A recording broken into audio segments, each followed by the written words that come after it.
ஆலயம் செல்வம் நம் அன்பர்களுக்கு வணக்கம். நாம் இப்போ பார்த்துட்ருக்கிறது சென்னை மயிலாப்பூரில் உள்ள கபாலீஸ்வரர் திருக்கோயில். ஓம் நம சிவாய.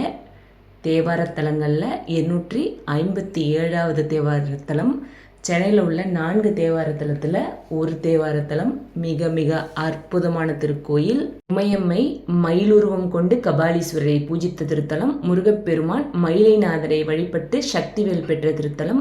பிரம்மா பூஜை செய்த பின் இருமாப்பு நீங்கி தனது படைக்கும் ஆற்றலை திரும்ப பெற்ற திருத்தலம். 4 மறைகள் பூஜித்ததால் வேதபுரி என்ற பெயர் பெற்ற திருத்தலம். சுக்கிரன் பூஜித்ததால் சுக்ரபுரி என்ற பெயர் பெற்ற திருத்தலம்.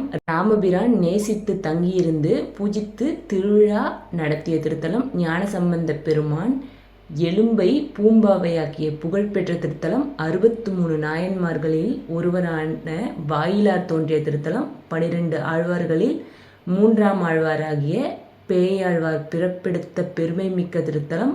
ஆளுடைய பிள்ளை ஆளுடைய அடிகள் தேவாரம் பெற்ற திருத்தலம். சீர்மிகு சிங்காரவேலன் கீர்த்திமிகு திருப்புகழை பெற்ற திருத்தலம். வான்புகழ் கொண்ட வள்ளுவர் புகழோடு தோன்றிய அற்புதமான திருத்தலம். முறை உமையம்மை சிவபெருமானிடம் 5 எழுத்தின் பெருமையும் திருநீற்றின் மகிமையும் விளக்கிட கேட்டுக்கிட்டாங்களாம். சிவபெருமான் அந்த விளக்கத்தை சொல்லும்போது அப்பொழுது மயில் ஒன்று தொகையை விரித்தாட தேவியர் தமது கவனத்தை அதில் செலுத்திட்டாங்க. அதனால் கோபம் விட்டுற சிவபெருமான், நீ பூலோகத்தில் மயில் உருவம் பெறுவாய் என்று சாபமிட்டார். சாபம் நீங்க தொண்டை நாட்டிற்கு சென்று தவம் செய் என்று சொல்லிட்டாரு. அவ்வாறே இந்த திருத்தலத்தில் புன்னை மரத்துக்கீழே சிவலிங்கத்தை பூஜித்து தேவியார் வழிபட்டார். தேவியோட தவத்தில் மகிழ்ந்த சிவபெருமான் தேவி முன் தோன்றி மயிலாய் இருந்தபடி உன்னை விட்டு அகன்றுட்டு கற்பகவல்லி என்ற பெயர் உனக்காக என்று வரமளித்தார். அந்த சமயம் தேவியர் பரமனை நோக்கி அடியேன் இங்கு தவம் செய்து உயர்ந்ததால் இந்த திருப்பகுதி மயிலை என்று வழங்கட்டும்னு கேட்டுக்கிட்டாங்க. கபாலீஸ்வரருக்கு ஒவ்வொரு பௌர்ணமிலையும் விசேஷ பூஜை நடக்கும். அம்பிகை மயில் வடிவம் எடுத்து பூஜித்த தலம்ன்றதுனால மயிலாப்பூர்னு பேர் வந்தது.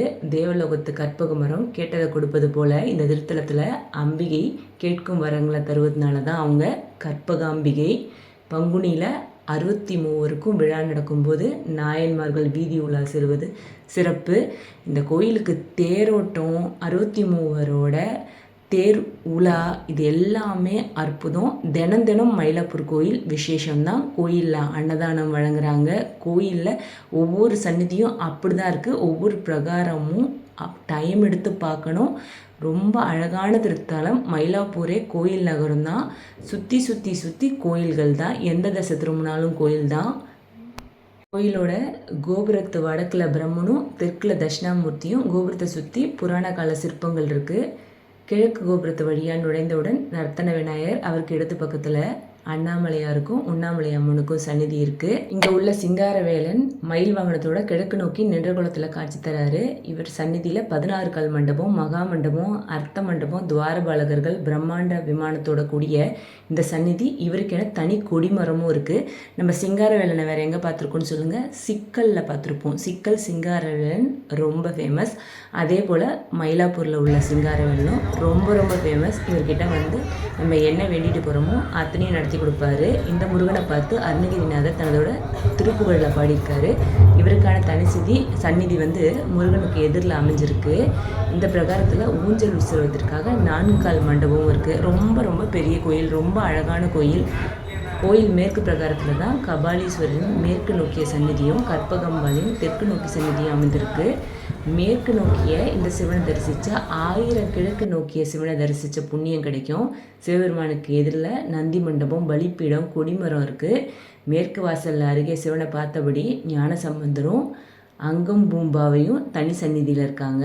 இந்த வாசலுக்கு எதிரில் தான் கபாலீஸ்வரரோட தெப்ப குளம் இருக்குது. இந்த கோயிலோட ஏன் இவ்வளோ விலாவாரியாக எந்த இடத்துல என்ன மண்டபம் இருக்குது, எந்த திசையை நோக்கி இருக்கலாம்னு சொல்கிறேன்னா, நம்ம ஒரு கோயில் போயிட்டா ஒரு இடத்த பார்த்துட்டு ஒரு இடத்த மிஸ் பண்ணிடக்கூடாது. எல்லா சந்நிதியும் டைம் எடுத்து பார்க்கணும். இந்த சிவபெருமானை பார்த்தா நம்ம 1000 சிவபெருமானை தரிசித்த பலன் நமக்கு கிடைக்குங்க. அந்த புண்ணியம் நமக்கு கிடைக்கும். கோபுர தரிசனம் கோடி புண்ணியன்றதுக்கு ஏற்ற மாதிரி இங்குள்ள வடக்கு பிரகாரத்தில் வடமேற்கு மூலையில் நின்று பார்த்தா கிழக்கு ராஜகோபுரம், அம்மன் கோபுரம், சிவன் கோபுரம், முருகன் கோபுரம், மேற்கு கோபுரம்னு அனைத்து கோபுரமும் தெரியும். இந்த இடத்துல தான் கோயிலுக்கான மிகப்பெரிய மணியும் இருக்குது. பிரகாரத்தில் மேல்புறமும் வடபுறமும் யானை, யாழி, மயில், நாகர், ஆட்டுக்கடா, நந்தி, காமதேனு, குதிரை போன்ற வாகனங்கள் வைக்கப்பட்டுள்ள மண்டபம் இருக்குது. எல்லாத்தையும் டைம் எடுத்து பார்க்கணும். போனோம் வந்தோன்னு வந்துடக்கூடாது. இந்த கோயிலெலாம் சிற்பக்கலைக்கு ரொம்ப ஃபேமஸான கோயில். சென்னையில் 4 தேவாரத்தலம் தான் இருக்குது. எல்லா தேவாரத்தலமும் போய் பாருங்கள். எல்லா கோயில்களும் போக போக நமக்கு பாசிட்டிவ் வைப் வரும். 4 தேவாரத்தலம் என்னென்னு சொல்கிறேன். மயிலாப்பூர் கபாலீஸ்வரர் கோயில், திருவலிதாயம் திருவாலீஸ்வரர், மருந்தீஸ்வரர் கோயில் திருவான்மையூர், திருமுல்லைவாயில், மாசிலாமணீஸ்வரர் திருக்கோயில். பிரம்மதேவன் சிவருமான போல தாமும் 5 சிரம் உடையவன் என்ற செருக்கடைய அவரோட நெடுஞ்சரத்தை கிள்ளி கபாலத்தை ஏந்திய காரணத்தால் கபாலம் ஏந்திய ஈஸ்வரன் கபாலீஸ்வரன் பேராயிற்று. சூரபத்மனை வதம் செய்யும் முன்பு முருகப்பெருமான் இந்த கோயிலில் சிவனை வேண்டி தவம் இருந்தார். சிவனுக்கும் அம்பிகைக்கும் அவர் காட்சி தந்து வேலாயுதமும் கொடுத்து அனுப்பினார்க. அதற்கு பின் முருகன் சூரனை எதிர்த்து போரிட்டு வெற்றி கண்டார். இவர் சிங்காரவேலனா அசுர மயிலோட ஒரு சந்நிதியில் இருக்காரு.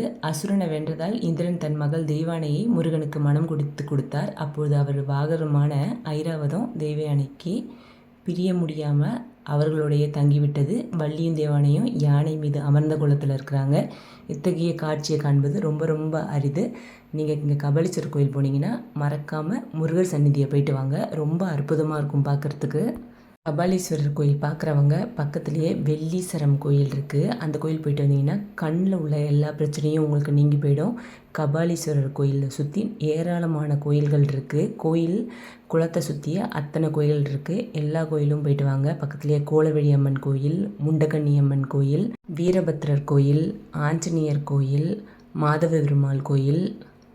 இந்த கோயிலை சுற்றி பல கோயில்கள் இருக்குது. ஒரு நாள் டைம் எடுத்தாலும் எல்லா கோயிலும் பார்த்து முடிக்க முடியாது. அவ்வளோ அற்புதமான புகழ்பெற்ற திருத்தலங்கள் அத்தனை இருக்குது இந்த கோயிலை சுற்றி. பொறுமையாக டைம் எடுத்து எல்லா கோயிலுமே போய் பார்த்துட்டு வாங்க. எல்லாமே பார்க்க வேண்டிய கோயில்கள் தான். கோயில்களுக்கு போக போக தான் பாசிட்டிவ் வைப் கிடைக்கும். மனசில் எந்த கவலை இருந்தாலும் அதை மற்றவங்ககிட்ட ஷேர் பண்ணுறதை விட போய் கடவுள்கிட்ட சொல்லுங்கள். கடவுள் நம்மளோட எல்லா கஷ்டத்தையும் போக்கி நமக்கு எல்லா நல்ல பலனையும் தருவார். இந்த கோயில் என்றைக்கு போனாலும் விசேஷம்தான். எப்பயுமே கோயிலில் ஏதாவது விசேஷம் நடந்துக்கிட்டே தான் இருக்கும். பௌர்ணமி, அமாவாசை, பிரதோஷ நாட்களில் ஏராளமான பக்தர்கள் கூடுவாங்க. சாதாரண நாட்கள்லேயும் எப்பயுமே கூட்டம் நிரம்பி வழிகிற கோயில் தான் இந்த கோயில். மாதந்தோறுமே இந்த கோயிலில் திருவிழாக்கள் நடந்த வண்ணமே தான் இருக்கும். அப்பேற்பட்ட அற்புதமான திருக்கோயில் தான். இந்த கோயில் கோபுரத்தை கண்டாலே கையெடுத்து கும்பிட்டுருங்க. அந்த கோயில் கோபுரமே நம்ம கையெடுத்து கும்பிட வைக்கும். அப்பேற்பட்ட அற்புதமான திருக்கோயில். நிறைய பேர் நம்ம சேனலை சப்ஸ்கிரைப் பண்ணாமல் பார்த்துட்ருக்கீங்க. சப்ஸ்கிரைப் பண்ணுங்கள். இந்த பதிவு உங்களுக்கு பிடிக்கும்னு நினைக்கிறேன். பதிவு பிடிச்சிருந்தா உங்கள் ஃப்ரெண்ட்ஸ் அண்ட் ரிலேட்டிவ்க்கு ஷேர் பண்ணுங்கள். மறக்காமல் இந்த கோயில் போயிட்டு வாங்க. உங்களோட வேண்டுதல் அத்தனையும் கபாலீஸ்வரர் நடத்தி கொடுப்பாரு. எல்லா பிரகாரத்தையும் டைம் எடுத்து பாருங்கள். எல்லாமே நன்மைக்கே அப்படின்னு நினச்சிக்கோங்க. நல்லதே நடக்கும்.